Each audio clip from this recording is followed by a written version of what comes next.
Hi friends, this is Manish Pandey. Welcome back to my UiPath Forms tutorial series. So far, we have covered basic components, advanced components, layout components in detail. I hope you enjoyed these videos. If you haven't watched this video yet, make sure to check it out. The link is in the description. In this video, we will learn more about data components in UiPath Forms. So let's get started. Let's create one form for data components walkthrough. Left side you can see we have basic, advanced, layout and data. So these three we have already completed. Now we can see data components. Under the data section in UiPath Forms, we have these components like hidden, container, data map, data grid, edit grid and data table. These components allow us to interact with the data in various ways, including displaying, editing, and managing the data grids or data tables. Let's explore them one by one. Hidden component.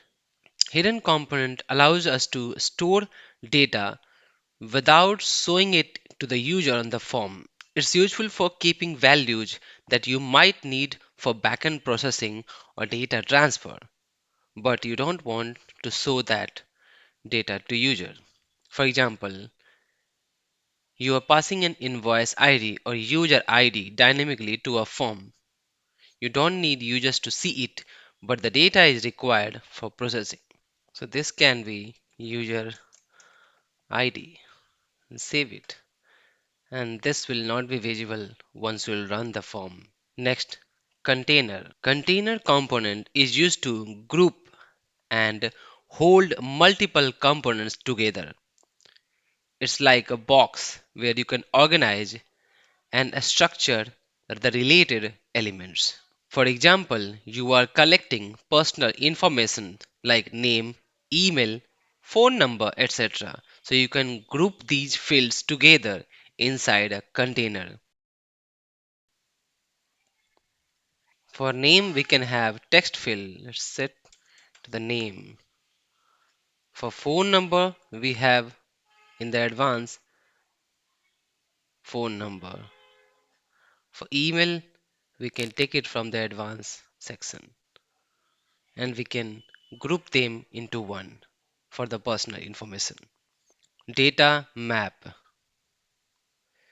Data map component is used to create key value pairs. It's like a dictionary where we have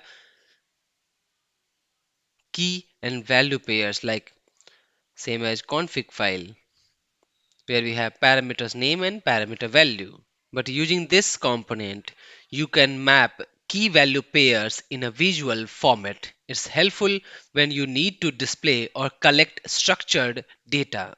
This component is editable at runtime, so users can create new key value pairs by clicking add another button and removed by clicking on X, or you can say remove row button. Key field is by default a text field and cannot be changed.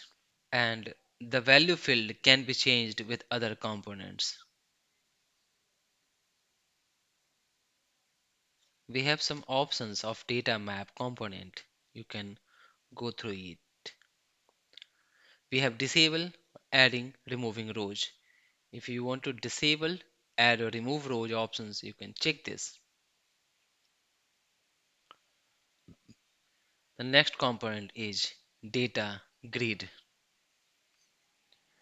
Data grid is a powerful component to collect and display data in a tabular format. You can drag and drop multiple components in the data grid to match your use case. Rows inside the data grid component can be added or removed. For example, you want to collect emergency contact details of employee like name, phone number, and relationship to employee. You can use this data grid.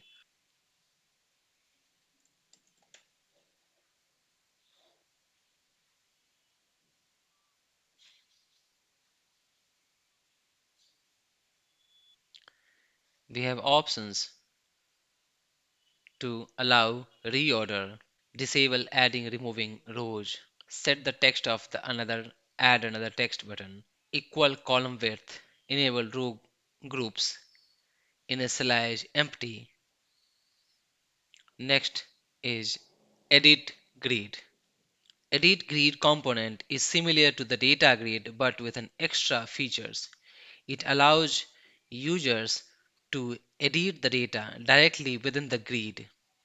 For example, you want users to review and update multiple records like personal information.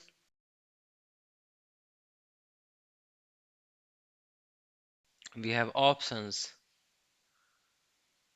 to open first row when empty, disable adding or removing rows, display edit grid as a table, and few more. We have templates for the header template and row template and footer templates.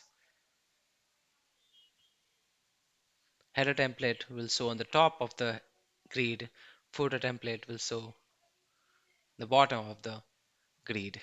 Next is data table. Data table component lets you manage and display data dynamically in a data table format. Data table component allows you to display and work with large amount of data. We have options for sortable, filterable, columns resizable, pagination, inline editing, and you can populate the data from your workflow to this data table. Let's see a quick demo. Let's run this file.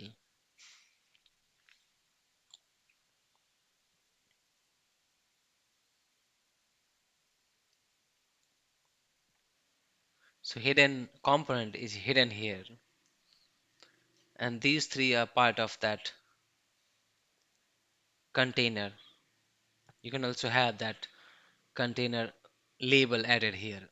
This is the data map. So let's say this is retry count value is 5. Like you can add another. You can delete this. You can submit those things. We have data grid where you can enter the data, some random values. You can add another and you can add this way data and this you can remove as well. You can edit the grid from here, save it, and you can see now data can be displayed in this way, and you can edit or remove it. Click edit, change that,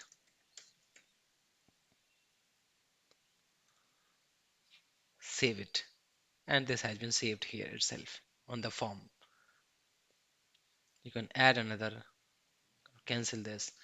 Here we can see the number of rows of this data table, and then you can submit this. I hope this gives you a clear idea of how to handle data dynamically in your forms. If you enjoyed this video and learned something new, don't forget to hit the like button and subscribe to the channel for more UiPath tutorials.